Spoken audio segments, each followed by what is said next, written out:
இயக்குனர் எஸ்.ஜே. அர்ஜுன் இயக்கத்தில் வெளியான சூது கவ்வும் 2 பிரிகுவல் மற்றும் சீக்குவல் ஆகிய இரண்டும் கலந்த கதை. ஆங்காங்கே காமெடி இருப்பது படத்தின் நிறை என்று எடுத்துக் கொள்ளலாம். புதிதாக ஒன்றுமில்லை என்பது படத்தின் குறை.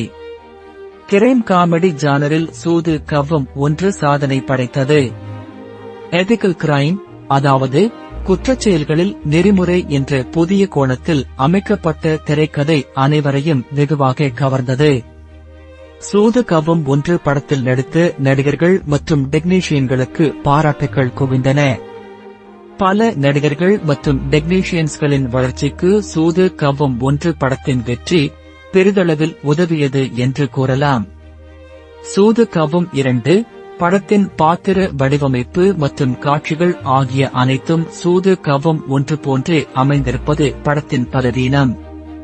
இது ஒரு பொலிடிகல் சட்டையர் படம் என்று கூறப்பட்டாலும் அரசியல் சம்பந்தப்பட்ட காட்சிகள் குறைவே. கடத்தல் மற்றும் பலி வாங்க துடிக்கும் போலீஸ் அதிகாரி சம்பந்தப்பட்ட காட்சிகளே அதிகம்.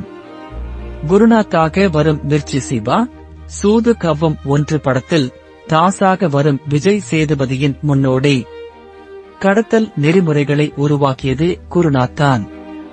சிறையிலிருந்து வெளிவரும் குருநாத் மற்றும் அடியாட்கள் தற்போது நிதி அமைச்சராக இருக்கும் ஊழல் அருமை பிரகாசமாக வரும் கருணாகரனை கடத்துகிறார்கள்.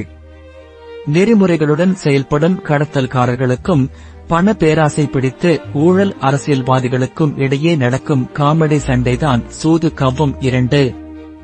மிர்ச்சி சிவா ஹரிஷா, ராதா ரவி, கருணாகரன், எம்.எஸ். பாஸ்கர், கராத்தே கார்த்தி, ரகு, யோக் ஜாபி, அருள்தாஸ், கல்கி மற்றும் கவி ஆகியோர் சிறப்பாகவே நடித்திருக்கின்றனர்.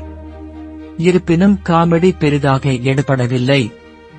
சூது கவ்வும் 1 பார்க்காதவர்களுக்கு சூது கவ்வும் 2 காமெடி ரசிக்கும்படியாக இருக்கும்.